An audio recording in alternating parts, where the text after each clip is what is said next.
informação e interatividade não param com o Jornal da Cidade, segunda edição, com José Eduardo e seu Bocão. Falando e deixando você falar. Jornal da Cidade, segunda edição, com Zé Eduardo. Aqui na Metrópole, a informação não para e a voz do comando é da Bahia. José Eduardo. Pois é, um abraço a todos. Muito obrigado pela audiência. Estamos aqui na Metrópole pela segunda vez, porque pela manhã entrevistamos Dr. Antônio Pedreira, psicoterapeuta, conversou com a gente. E hoje, daqui a pouquinho, vamos entrevistar a advogada especialista em direito digital, doutora Ana Paula de Moraes. Você que já sofreu fake news, teve sua rede social invadida, você vai saber o que fazer, como você percebe e de que forma estão agindo para burlar a lei, porque é crime, né? É crime. E já você vai saber detalhes com a advogada doutora Ana Paula de Moraes. Zé, um abraço para você, muito boa noite. Dani do YouTube que está aí também. Cristiane França, boa noite. Oi, Zé, boa noite para você, muito boa noite a todos, seja bem-vindo mais uma vez e vamos chamar nossos ouvintes e internautas para participarem com a gente. O telefone 3505-5000, o WhatsApp da Metrópole 981553258. Também é possível mandar mensagens através do metro1.com.br ou do youtube.com/portal Metro1.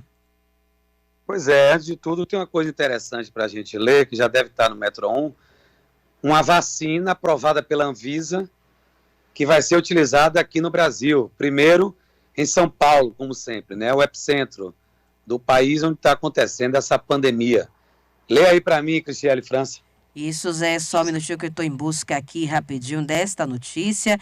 Isso mesmo, a Anvisa autorizou testes clínicos com vacina para a Covid-19 aqui no Brasil.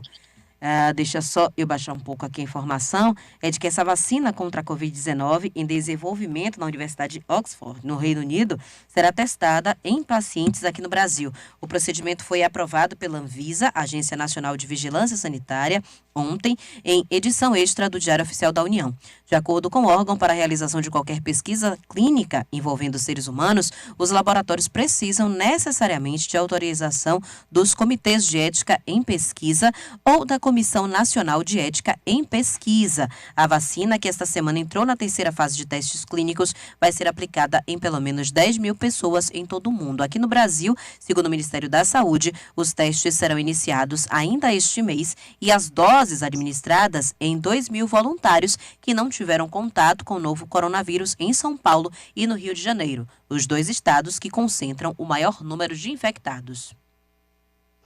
E como está o nosso estado aqui? Muito bem, a gente já tem o balanço, né? A gente já tem o balanço de hoje, falando em relação a todo o estado, não há detalhamento em relação à quantidade de óbitos aqui em Salvador, mas eu vou ler para você o boletim que foi divulgado há pouco pela Secretaria de Saúde do Estado. A Bahia registrou hoje 762 mortes por Covid-19 e 22.451 casos confirmados da doença. Os 26 óbitos contabilizados neste boletim se referem a um período de 26 dias, ou seja, assim como a gente vem falando, também não ocorreram em 24 horas. Falando aí da porcentagem, pelo menos aqui em Salvador, a média de Salvador de casos é de 60,68%. Pois é, temos o trânsito antes da entrevista. Isso, já está na linha. Vamos lá. O trânsito na metrópole. Oferecimento: vídeo monitoramento com pronto atendimento, feito por empresa de segurança. Só a AVI tem. Olá, boa noite, Zé, e boa noite a todos os ouvintes. A Transalvador informa que o trânsito na cidade está tranquilo hoje, mas há realmente um aumento no fluxo de carros. Apesar disso, não temos vias com trânsito lento no momento. Continuam interditadas a rua Amado Coutinho, que dá acesso ao UPA de Brotas para quem vem pela Avenida Bonocô devido a um buraco na via, e também a Ladeira da Preguiça devido a obras que estão acontecendo na via. A Transalvador informa que o boletim de hoje, desde as 7 horas da manhã até o momento, registrou 2 acidentes que deixaram um ferido. Luciana Freire para o Jornal da Cidade, segunda edição. Bom, Luciana Freire, Metrópole Entrevista. Pois é, vamos entrevistar a advogada doutora Ana Paula para conversar com a gente sobre crime digital. Primeiro, boa noite. E o que é crime digital, doutora Ana Paula? Boa noite, Zé Eduardo, e a todos que estão nos escutando.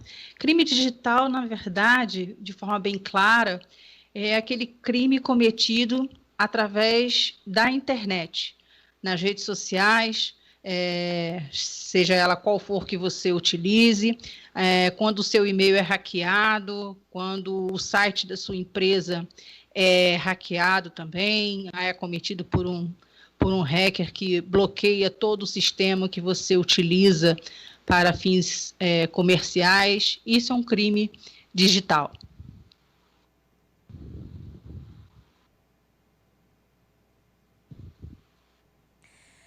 Parece que a gente perdeu rapidamente aqui o contato com o Zé Eduardo, mas estamos refazendo aqui, já que a gente depende da tecnologia, do sinal de internet. Não, então volte. Perdeu não, foi aqui, foi eu.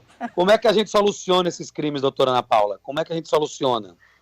Pronto, quando você é acometido por um crime como esse, você deve fazer um print da tela e fazer uma lavratura da ata notarial num cartório de notas.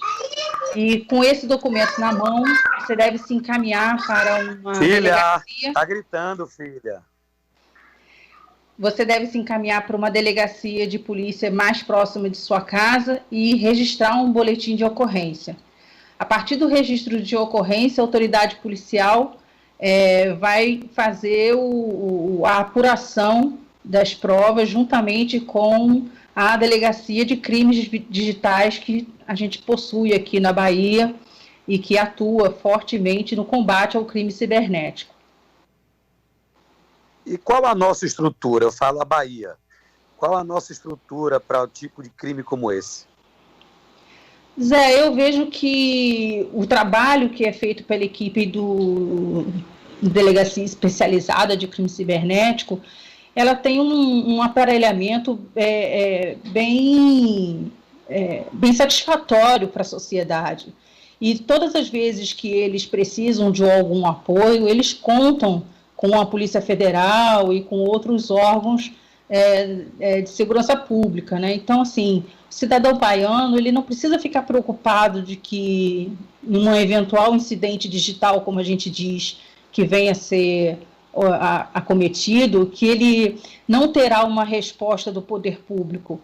Ele terá uma resposta, né? Na verdade, seguindo os trâmites normais e dando, posteriormente, entrada no juizado especial civil. Eu trabalho dessa forma, por conta da celeridade, porque quem é acometido por um crime, ele ainda tem o direito de pedir uma indenização por dano moral, na medida que a autoridade policial consegue identificar quem cometeu o crime. Então, essa pessoa, além de responder penalmente pelo ato ilícito por ela praticado, ela também é obrigada a indenizar a pessoa que sofreu, né, o crime, né, que foi a vítima, né?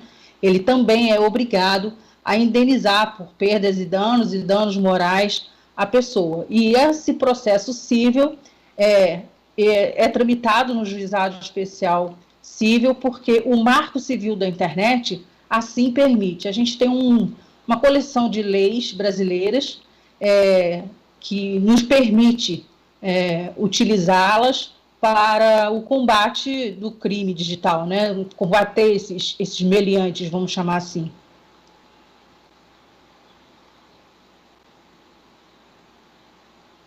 E doutora, o tempo que leva, porque você tem um Instagram e de repente um fake está lá no Instagram de uma pessoa e detona. Como é que a gente vai atrás desse fake? Né? Já que estamos vivendo a era fake news, que eu vou entrar na legislação, vou entrar em Brasília. Inclusive, a gente tem um senador hoje que está na frente disso aí, que é o senador Ângelo Coronel, com a deputada Alice da Mata. Inclusive, ele já recebeu ameaças de morte. Eu vou entrar lá na frente. Mas eu quero saber o fake, porque tem pessoas que vivem de fake. Na verdade, a gente vive um sério momento, né, Zé, das pessoas que se prevalecem e tentam agir sempre emitindo essa desinformação, né? É bom a gente lembrar aqui, a quem nos escuta, que criar perfil falso na internet, a pessoa que faz esse tipo de ato, ela comete o crime de falsidade ideológica. Então, você veja, se a gente for colocar na balança, a pessoa que comete um crime, por exemplo, de fake news, ou que faz uma postagem lhe caluniando, difamando, injuriando, e utiliza um perfil falso, na verdade, ela está fazendo uma concorrência de crimes para ela. Ele está absorvendo uma concorrência de crimes. Então, é fácil ser identificado? Na medida que você entra com ação na justiça e pede à rede social que forneça ao magistrado a identificação do titular do perfil, e a gente só pode ter essa informação mediante ordem judicial, e por isso é que é mandatório que se faça o processo perante a justiça, porque o Marco Civil da internet assim determina. A rede social ela não pode fornecer os dados do titular da conta diretamente para o cidadão. Aquilo ali tem que vir através de uma ordem judicial. Então, na medida que a gente consegue essa liminar e a juíza determina que a rede social identifique a ela quem é o titular da conta, é por esse caminho que a gente vai caminhar. Uma vez identificado aquela pessoa passa a responder tanto perante a área penal quanto a área civil pelo crime que ela comete nas redes sociais. E muitas vezes a gente acredita que isso vai levar algum tempo. Eu fui vítima disso, a senhora advogou para mim. Sim. Queria que a senhora contasse meu caso, por exemplo, do que aconteceu. Não tenho problema nenhum em expor isso, fui vítima mesmo de fake, sou vítima de fake, não é? Pessoas ligadas a mim são vítimas também, porque recebem fake contra mim, e a gente correu atrás e eu contratei a advogada a doutora Ana Paula. Queria que a senhora me falasse para mim, na minha situação, né, os fakes, o que é que aconteceu comigo, por exemplo. Vamos dar meu exemplo, né, que é a melhor coisa. Bom, naquela oportunidade a gente identificou uma série de contas no Instagram, né, Zé? E ali estava sendo propagado uma série de informações falsas, inclusive com postagens de fotos suas, usando a sua imagem de forma indevida. Então, nós fizemos a apuração de todas essas informações, fizemos a lavratura da ata notarial, entramos com um boletim de ocorrência na delegacia da 14ª, aqui na Barra, com a doutora Carmen Dolores, e enquanto o inquérito tramitava, eu propus a ação no Juizado Especial Cível, pedindo liminarmente que a juíza oficiasse a rede social Instagram e obrigasse a ela não só a remover todos os conteúdos de forma imediata, mas também que apresentasse quem era o titular de cada uma daquelas contas. No seu caso especificamente, nós tivemos êxito. A juíza não só removeu imediatamente todos os conteúdos, como também pediu que todas as contas elas fossem desindexadas, ou seja, aquelas contas, se você tentar acessar hoje, elas não existem mais, e as pessoas foram identificadas, e a gente, com essa identificação, a gente encaminhou o processo para a doutora Carmen Dolores, para que ela pudesse fazer a apuração do crime na área penal. O processo levou cerca de 1 ano, não foi uma coisa muito longa dentro do contexto como um todo, porque o processo civil no juizado em si, a gente pode assegurar que ele levou no máximo 6 meses até o seu término final. Estou falando 12 meses, contando inclusive com a parte da delegacia, né? Então, a gente conseguiu efetivamente remover esses conteúdos de uma forma muito eficiente, muito rápida, para que você não sofresse com aqueles conteúdos caluniosos e injuriosos que estavam ali postados, né? Porque hoje o fake é o seguinte, o cidadão vai lá no Instagram, cria um fake, e aí destrói a vida de um ser humano, né? Na TV eu já vi, inclusive, coitado, uma mãe levando um filho aos prantos. Eles moram em comunidades de periferia, e o fake colocou o filho dela como estuprador de crianças de outras localidades. E o filho dela acordou assustado com a comunidade gritando o nome dele, pega. E não era ele, era fake. Imagine esse absurdo. Então, tem fake para todos os gostos, desgostos e sanguinários, não é, doutora Ana Paula? Com certeza, porque a gente... Coração dos outros, né, Zé? Terra que ninguém pisa, né? Então, a gente, às vezes, não tem a menor noção do estrago que a gente vai fazer na vida daquela pessoa, porque, na verdade, ela não está atuando só na vida da pessoa, ela está atuando em torno de todos os seus familiares, então todo mundo sofre, não é só aquela pessoa que é vítima do fake news, né, da calúnia, da injúria, da difamação. A pessoa que comete um ato como esse, ela não tem amor ao próximo, né, ela não tem uma menor educação com esse ato criminoso que ela pratica, né. Então, assim, num caso como esse que você acabou de explicar para a gente aí desse rapaz, a gente ainda tem a possibilidade de pedir ao juiz a desindexação de todas essas matérias, tanto no Google quanto no Yahoo, em todos esses sites de busca. E por que a gente tem condição de fazer isso? Não é porque é uma pessoa comum, não, isso é para todo mundo, para todo cidadão brasileiro. Que a lei brasileira ela tem uma questão específica no Código Civil chamado direito ao esquecimento, que é o direito que todo cidadão brasileiro tem de ser deixado em paz e esquecido no mundo virtual.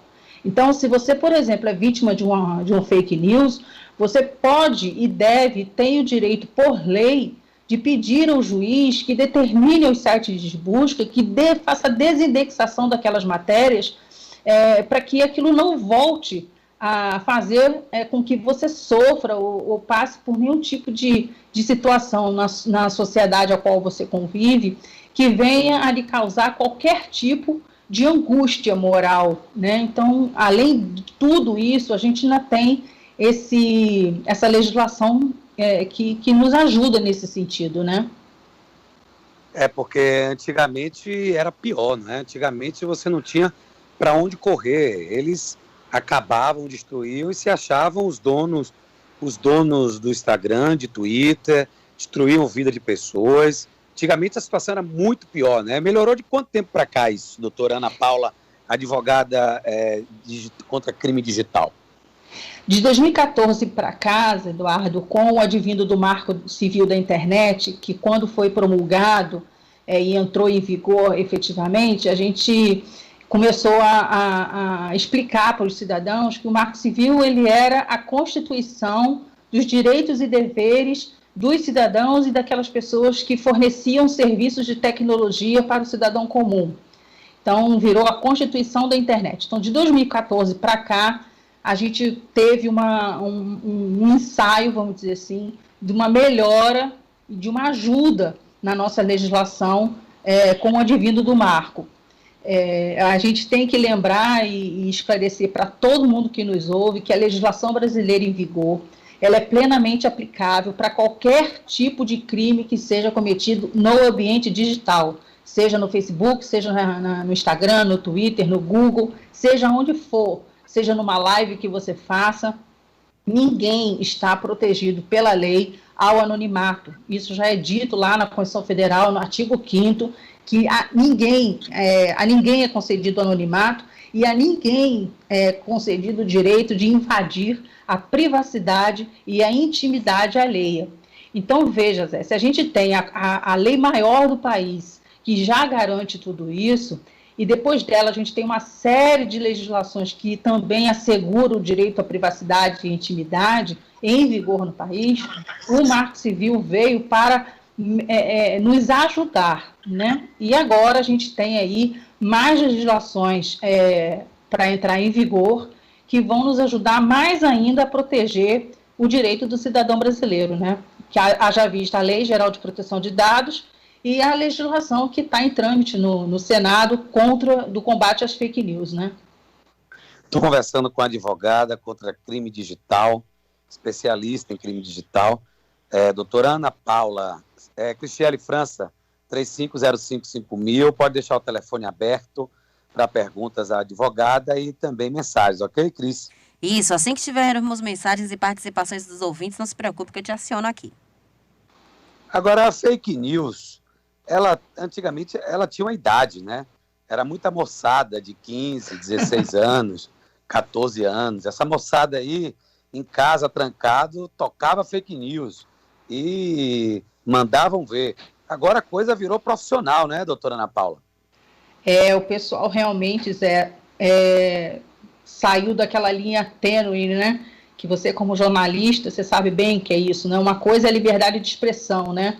Outra coisa é quando você ultrapassa essa linha tênue e passa a agredir a vida alheia, né? Então, as pessoas perderam o bom senso, né? E a educação, porque a pessoa achar que ela pode ir para um ambiente desse virtual e falar tudo o que ela quer de uma outra pessoa e que ela ficará impune e não responderá pelo conteúdo que ela postou, isso é um ledo engano, né? Então, isso não pode ser concebido e não acredito que haja alguém ainda que ache que vai poder fazer de tudo e que não vai ser pego para responder por esses atos ilícitos, né, Zé Eduardo? Pois é, e era até uma piada, era brincadeira. Dentro do trabalho, hein, doutora Ana Paula, a senhora já divulgou para alguma pessoa que foi fakeada? Fakeada dentro do trabalho? Fakeada é ótimo. Fakeada dentro do trabalho, não.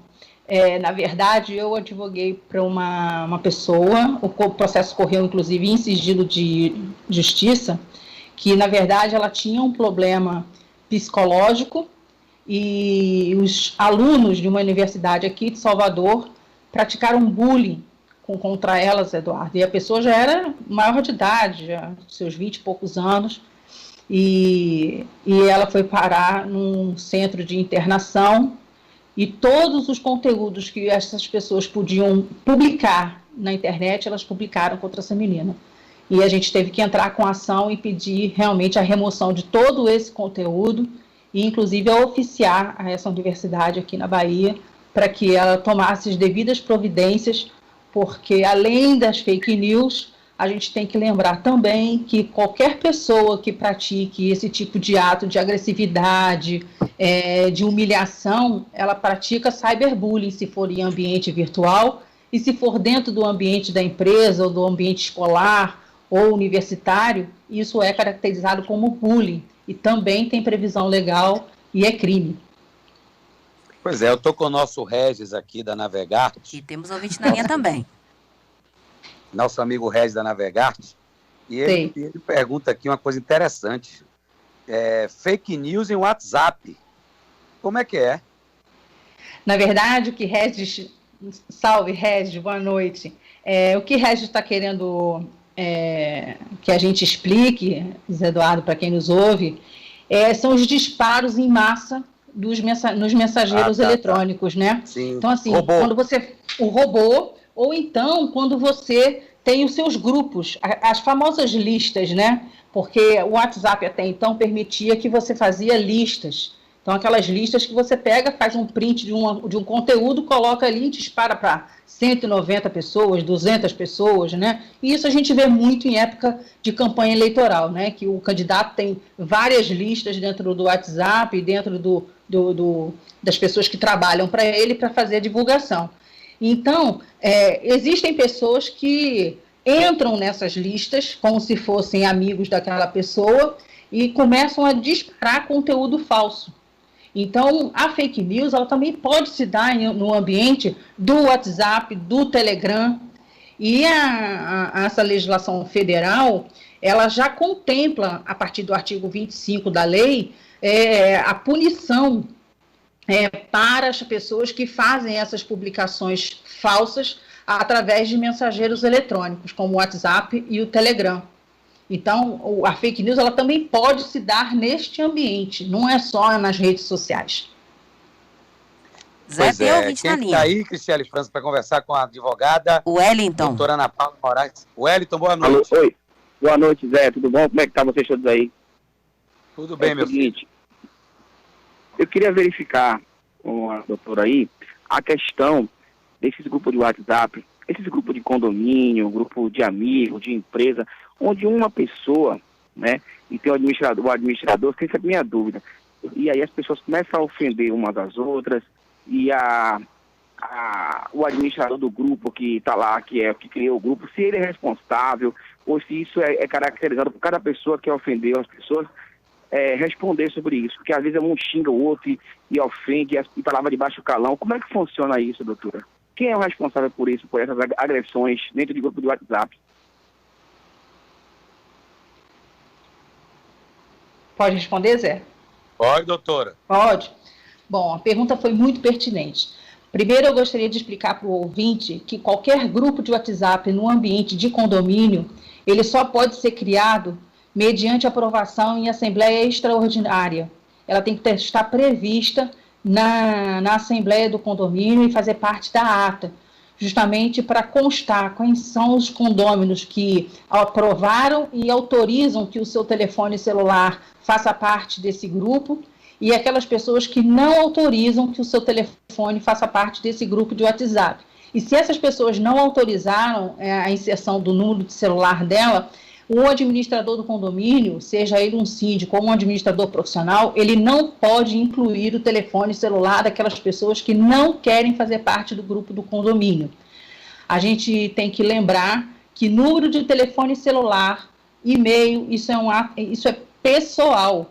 Então, só pode ser utilizado por terceiro mediante autorização do titular daquele número de telefone, porque aquele número está atrelado ao seu CPF. Com relação a quem responde por esses conteúdos difamatórios dentro do grupo de WhatsApp em condomínio, é o administrador, subsidiariamente com aquelas pessoas que fizeram as postagens e publicaram os xingamentos. Então, quando isso acontecer, qual é o procedimento que deve ser tomado? Fazer um print da tela do WhatsApp e fazer a ata notarial, realizar um boletim de ocorrência. Isso eu estou falando se as pessoas forem maiores de idade. Se esse crime dentro desse grupo de WhatsApp estiver envolvendo menor, esse registro de ocorrência tem que ser feito dentro da delegacia da criança e do adolescente, porque a pessoa que postou, ela vai passar a responder perante o ECA. Então, a coisa começa a ficar um pouco mais pesada para aquela pessoa. Então, assim, o trâmite é esse: fazer um print da tela, fazer o boletim de ocorrência, pedir ao delegado de polícia que intime todas as pessoas que participaram daquelas agressões, sejam verbais ou por tela de print, de alguma foto, de algum conteúdo, incluindo o administrador e o síndico do prédio, porque ele responde subsidiariamente, porque é ele que administra o grupo, então ele não pode permitir que infrações penais sejam realizadas naquele ambiente. Agora, doutora Ana Paula, nosso querido Faustão, cantor, meu amigo, que em breve eu quero que ele anime minhas festas aí. Faustão, ele está perguntando o seguinte aqui, ó: quem repassa fake news no WhatsApp também está cometendo um crime no repasse? Sim, todo mundo que repassa fake news responde subsidiariamente com aquele que promoveu a fake news. Por que ele responde, Zé? Ele responde porque ele está polarizando o conteúdo falso. Ele está permitindo que aquele conteúdo falso tome uma proporção muito maior do que a publicação primária que foi feita dentro daquele conteúdo. Então, se você pega aquele print que você recebeu, aquela mensagem que você recebeu e você repassa e for configurado crime, você também responde junto com aquela pessoa que fez a primeira postagem. E como é que prova que ela estava que ele repassou como prova? Prova porque, na verdade, você vai fazer a intimação do WhatsApp e junto com as operadoras de telefonia para identificar o número do telefone das pessoas que fizeram as replicações das mensagens. E aí, na verdade, você vai fazer uma perícia e vai fazer a ligação de todos os pontos. Ainda que o WhatsApp diga que as mensagens sejam criptografadas, ele vai poder dizer quem era aquela pessoa que fazia parte daquele grupo e a partir de que telefone foi feito o disparo da mensagem. E aí você vai precisar da ajuda da empresa de telefonia para fazer a identificação do titular daquele número de telefone. Que às vezes as pessoas não colocam nem foto, né, Eduardo? Deixa só um número solto, sem nome, sem nada, achando que aquilo ali vai dificultar a autoridade policial de fazer a identificação de quem é o titular daquela linha de telefone. E a operadora de telefonia, na verdade, vai te ajudar a identificar quem está fazendo o disparo daquele conteúdo, compartilhando e propagando ainda mais o conteúdo falso. Entendi. Cristiane França, e aí? Olha, Zé, nós temos a mensagem aqui de um ouvinte, ele pergunta em relação à pena, né? Qual seria a penalidade para esses tipos de crime? Ele não especifica, mas certamente em relação ao WhatsApp e também aos fake news divulgados nas redes sociais. Veja, a pena, quem vai fazer a majoração da pena é o magistrado. Porque se houver um concurso de crimes, existe todo um cálculo de pena. Se o perfil for falso, aí se teve um disparo de mensagem cujo conteúdo era calúnia, injúria, difamação, então vai ter todo esse acúmulo de pena e o magistrado, na verdade, na hora que for proferir a sentença, ele vai fazer o cálculo dessa pena. Não são penas altas, a gente tem que frisar, porque isso são crimes de menor potencial ofensivo.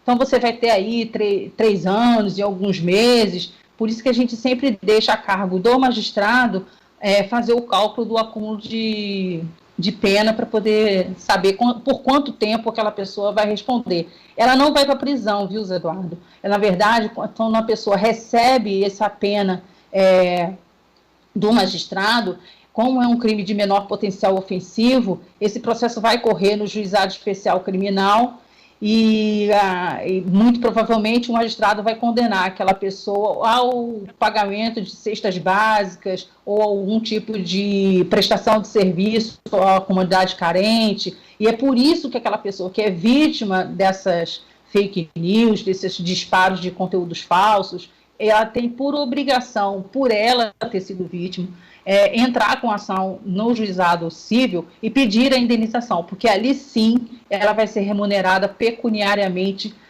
tentando minimizar o sofrimento que ela passou. Marcelo também tem pergunta. Marcelo, vamos lá. Isso. Com Marcelo. Marcelo, boa Alô, noite. boa noite. Recuperação para você aí, José Eduardo. Que Deus possa restaurar a sua saúde. Eu quero mandar um abraço para a Soares aí também. Ô, doutora, boa noite. Boa noite. Um exemplo. Alguém ligou para mim resfriado. Como é que faço para eu descobrir que foi aquela pessoa mesmo? Eu faço o quê? Não entendi sua pergunta. A pessoa ligou para você resfriada? Número restrito, doutora. Restrito. Número restrito. Veja, para você saber a identificação desse número restrito, você vai ter que fazer um registro na polícia e pedir que a polícia oficie a operadora de telefonia para que ela identifique o titular da linha. Agora, se é restrito, você não vai ter nem acesso ao número, né? Então a coisa fica meio complicada.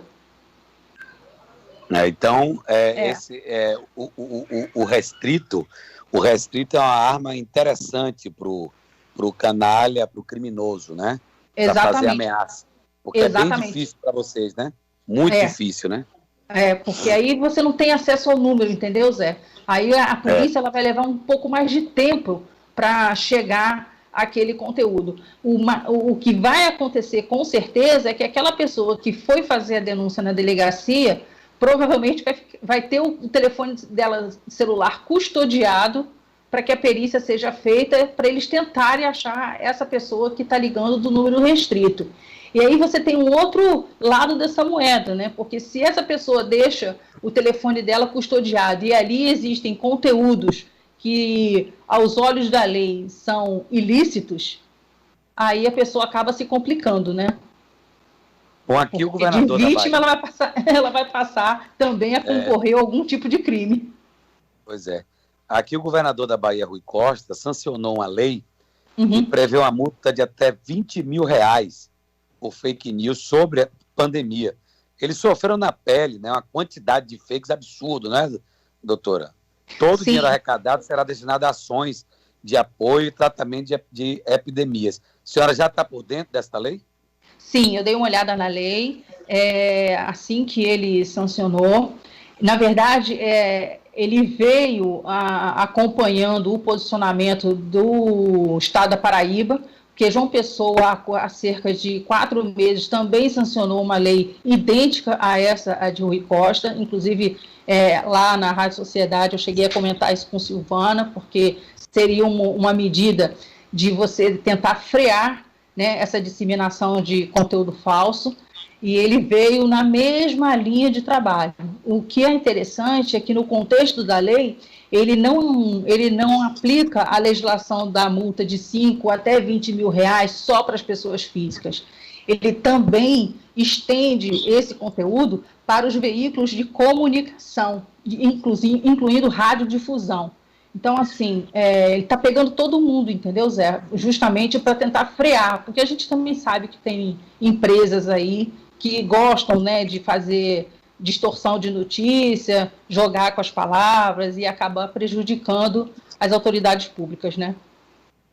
Mas em Brasília, e até o senador Ângelo Coronel, é ele o relator, ele já está com 62 emendas, né? Sim. Uma delas de autor do próprio Alessandro, que o Alessandro Vieira, de Cidadania de Sergipe, que visa combater a disseminação de conteúdos falsos. E a coisa é tão grave que o senador Ângelo Coronel diz que vem recebendo ameaças por todos os jeitos. Ou seja, é rentável fake news também? Para alguns sim, né, Zé? Porque senão as pessoas não estariam nessa grita, né? Deixa eu explicar, você chegou a ler a lei toda, Zé? Porque eu li a lei toda. Pode falar à vontade aí. Posso falar? Pronto. Então, assim, eu li a lei toda. Então, na verdade, a intenção da pessoa que está propondo a lei de fake news é obrigar o cidadão que, quando for fazer uma postagem patrocinada, por exemplo, de um conteúdo nas redes sociais, se ele for pagar para ser uma postagem patrocinada, a postagem vai ter que vir também com a identificação do titular daquela conta na rede social. A exemplo do que acontece com o período eleitoral, que o candidato, quando faz as suas postagens, vem lá o número do CNPJ e o número que ele está atrelado e vinculado ao partido. Além disso, a lei também determina que as plataformas digitais, aí você pode pensar em tudo que você possa imaginar, elas serão obrigadas a catalogar todas as informações que são transitadas ali, de todos os perfis que estão atrelados àquela plataforma.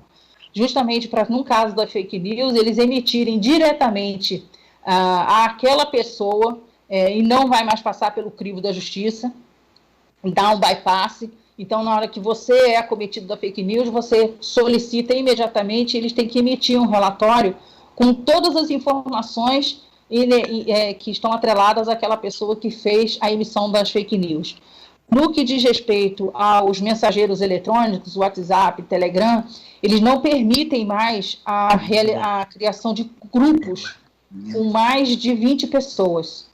Então, assim, você só vai poder ter um grupo. Você não vai poder ter atrelado ao seu celular, você sendo titular do grupo, em vários grupos. Então, e se você for fazer o encaminhamento de mensagens unitárias, você só pode encaminhar, no máximo, para 5 pessoas. Você não pode encaminhar mais do que isso. Então, eles vão fazendo assim, fechando o cerco, vamos chamar assim, vamos falar assim, bem popularmente. A lei vem para fechar o cerco e criar maior parte de dificuldades que você possa imaginar, no sentido de não permitir essa permanência ininterrupta de execução e de disparos de fake news. Então, a coisa começa a ficar um pouco mais apertada, né? É óbvio que a legislação em si, ela vai ter um impacto direto em todas as empresas, inclusive na parte de mídia, de jornalismo, e não só das plataformas digitais. Por que eu estou te falando isso? Porque ela vai ter que estar adequada à Lei Geral de Proteção de Dados, que já está autorizada, ela já foi homologada. E como é que você vai pegar e dar a um cidadão acesso a dados pessoais de uma pessoa que cometeu fake news e transgredir a Lei Geral de Proteção de Dados? Então, eu sou muito a favor do posicionamento do Comitê Gestor da Internet, que pediu o adiamento em nota formal ao Senado, no sentido de dizer que precisa-se ouvir todas as entidades. A área de jornalismo tem que ser escutada, as agências devem ser escutadas, tem que haver uma conversa mais ampla, porque da forma que a lei vem, se ela for aprovada desta forma, ela vai dificultar a vida de todo mundo, ela não vai facilitar para ninguém, inclusive para os veículos que trabalham com mídia, que trabalham com dado, que trabalham com informação, e aí a coisa vai ficar um verdadeiro caos. Tem mais mensagens agora, aí. Mais mensagens? Vamos lá, Cristiane. Vamos aqui, o ouvinte que não se identifica diz: nessa época em que os artistas usam as redes sociais para divulgar suas artes, como ficam os direitos autorais? A reprodução ou uso sem autorização da arte pode implicar em alguma penalização? Sim, a gente tem em vigor no país a Lei de Direitos Autorais, que ela veio justamente para o combate do uso indevido dos direitos autorais. Então, a gente sempre orienta as pessoas que, na hora que for fazer o compartilhamento de uma foto, de uma arte feita, desenho, uma charge, e até mesmo um conteúdo de um artigo escrito por um jornalista, que a pessoa dê a fonte, não se aproprie daquele conteúdo como se dela fosse, porque ela pode sim vir a responder na justiça por infração de direitos autorais. Agora, num outro viés disso tudo, a gente tem o site do Creative Commons, onde os artistas e os jornalistas e os blogueiros, as pessoas que produzem, né, conteúdo, elas podem armazenar seus conteúdos ali e já inserirem nesse conteúdo um selo, onde vem sendo claro que o conteúdo é totalmente protegido ou parcialmente protegido. Então, isso ajuda um pouco a não haver o cometimento de infração de direitos autorais, né? Agora, acredita-se, fala-se em fake news com o presidente da República, Jair Bolsonaro, inclusive, com dinheiro pesado para que essas pessoas recebam, patrocinado por empresas grandes, para disparar robôs, e que isso teria feito aí a eleição do Jair Bolsonaro nos Twitters da vida, WhatsApp, enfim. Queria que a senhora falasse sobre essa possibilidade. Zé, veja bem, num momento de campanha eleitoral, existem estratégias que são utilizadas pelas pessoas, e a gente está falando do presidente, e eu vou ampliar, na verdade, para todo e qualquer candidato, né?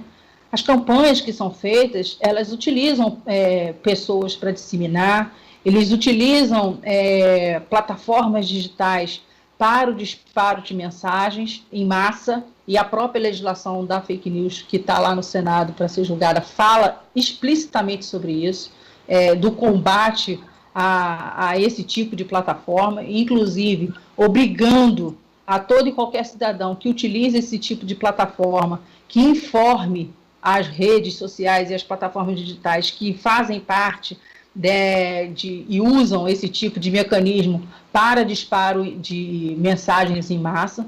Então, assim, se existiu realmente tudo isso, só realmente através de um inquérito com perícia, com apuração da Polícia Federal para se identificar quais foram essas plataformas, se elas realmente existiram, se existem efetivamente esses grupos, quem são essas pessoas, porque nós vivemos num verdadeiro Big Brother.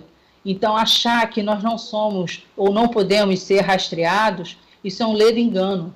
As pessoas podem ser rastreadas, sim, elas já podem, inclusive, já estar sendo rastreadas e não sabem, né? Porque qualquer dispositivo móvel, ele tem um protocolo de IP, ele tem dado trafegando por ali, então a sua placa meio do telefone é única, não existe outra igual a ela, então existe uma série de informações que as pessoas que trabalham com perícias criminais digitais, elas conseguem fazer uma apuração e ajudar, dentro de um inquérito policial, a identificar não só essas plataformas, mas também as pessoas que fazem parte dessa plataforma e que trabalharam nesse sentido que você acabou de esclarecer aí. Doutor Cristiele? Isso, Zé. A gente ainda não tem outras participações, somente elogios para a doutora, muita gente elogiando aqui a participação dela. E tem outro aqui questionando, mas acredito que não seja referente à área da doutora, mas se ela puder dar algum tipo de orientação. Carlos Alberto, ele pergunta, pegar o CPF de alguém, se a autorização do mesmo para fazer cadastro, tipo auxílio emergencial, configura crime? Qual a lei específica?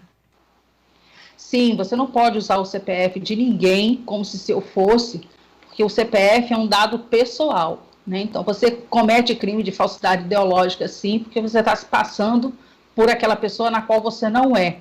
Então, você comete o crime de falsidade ideológica. Doutora Ana Paula, muito obrigado pela participação aqui. E a gente espera que esse crime digital diminua, mas o que eu vejo é crescer assustadoramente, né? Zé, eu que te agradeço pela oportunidade de poder explicar para todo mundo que te ouve aí no canal, né?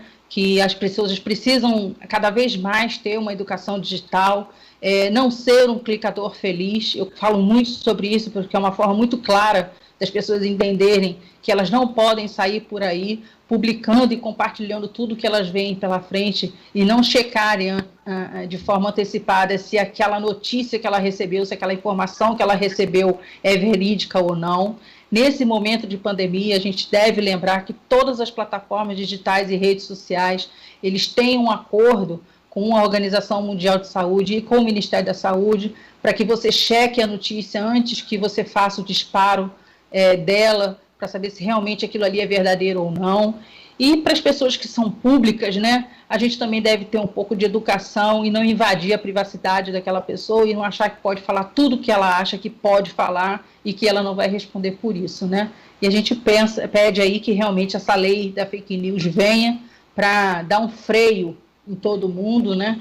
E fazer com que as pessoas tenham um pouco mais de bom senso e não cometam crimes da maneira que a proporção vem acontecendo aí. Valeu, um abração para você, doutora Ana Paula. Obrigada, Zé. E aí, Cristiele? Temos mercado financeiro e previsão do tempo no ponto. Vamos lá. Mercado financeiro. O dólar fechou em queda hoje, dando continuidade ao movimento da véspera, quando registrou a maior queda diária em quase 2 anos. O real voltou a ser a moeda que mais ganhou força entre as principais divisas emergentes. Internamente, a menor instabilidade política após os gestos de aproximação do presidente Jair Bolsonaro com o Supremo Tribunal Federal teve uma repercussão positiva no mercado. Assim, a moeda norte-americana caiu 2,29%, cotada a 5,0925. O dólar turismo caiu 2,7% e fechou cotado a R$ 5,36.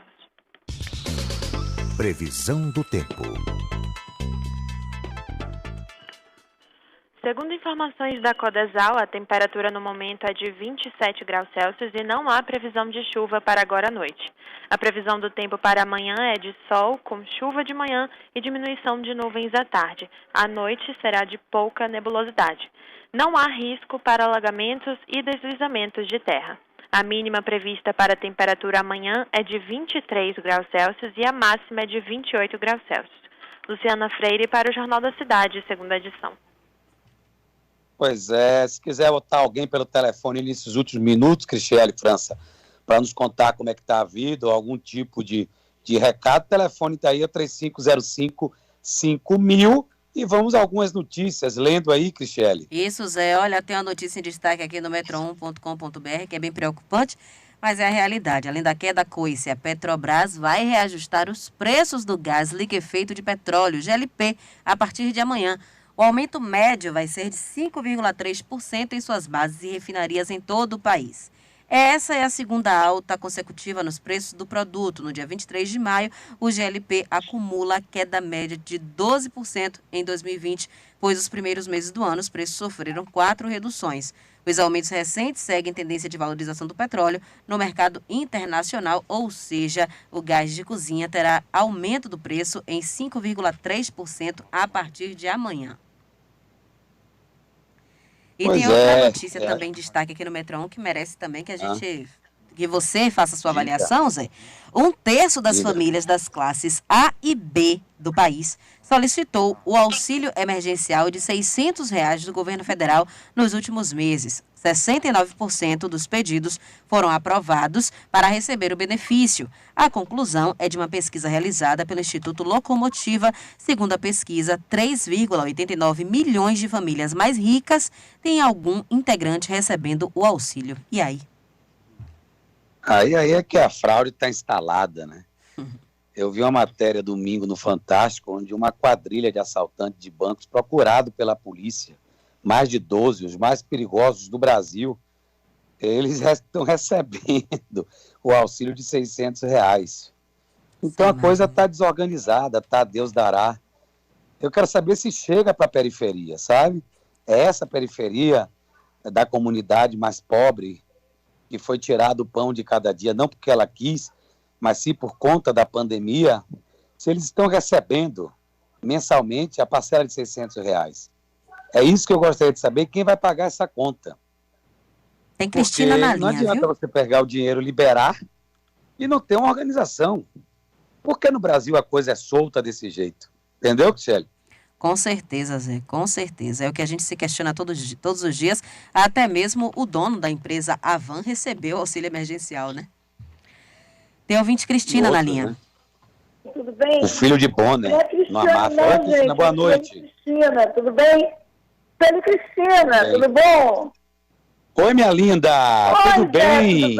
Tudo bem, meu amigo. Que bom ver que você está bem, graças a Deus. Vá com fé, que a fé não vai falhar. Menina, essa pandemia, que agonia. Eu, pelo menos, vivo aqui em casa um dia por dia. Ai, respirei, passei esse dia, porque eu não sei, eu não vejo daqui por diante quando é que a gente vai ter segurança. Mas quando vê pessoas como você, que está com esse problema mais reage legal, a gente já fica menos apreensiva. Eu digo, meu Deus, se chegar para mim, tomara que seja assim, porque eu vou te contar em pé. Eu quero mandar um beijo para você, para Mário, que eu não tenho conseguido falar, para Chico, para Lara. Vi você hoje com Lara. Um beijão para você, barriguda, se estiver me ouvindo. E vamos para frente, né, Zé? Ah, Cristina, com certeza. Com certeza. Tiver uma cabeça boa. Pior de tudo, hoje eu conversei com o doutor Antônio Pedreira, né? Psicoterapeuta, um monstro sagrado, justamente falando sobre isso. O principal de tudo, Cristiane e amigos da metrópole, é a cabeça. É a cabeça. Sua cabeça tem que estar bem. Você sabe que eu não vejo jornal, Cristiane? Nesses últimos tempos tem sido, acho que, uma boa opção, né? Eu ouço Mário de manhã. Amanhã Mário vai entrevistar Ciro Gomes, não é isso? Isso. Pronto, maravilha. Mário amanhã vai entrevistar Ciro Gomes. Boa entrevista. Vamos ouvir. E ouço Lara, 10 horas da manhã. Ouço Mário, 11h30. Assisto muito filme. Agora, não vejo jornal. Não quero ver. Sabe por quê? Porque minha cabeça está aqui, ó. Bebo muita água e meu pensamento é voltar o mais rápido possível presencialmente. Beijo a todos, Zé. Tamo junto, viu, Zé? Um beijo, Dani. Cristiele, até amanhã com quem? Amanhã, Zé, você conversa à noite com Joaci Góes. Um beijo e até lá. Beijoca. Você acabou de ouvir a Voz da Bahia. Bora. Jornal da Cidade, segunda edição, com Zé Eduardo. Aqui na Metrópole, a informação não para e a voz no comando é da Bahia.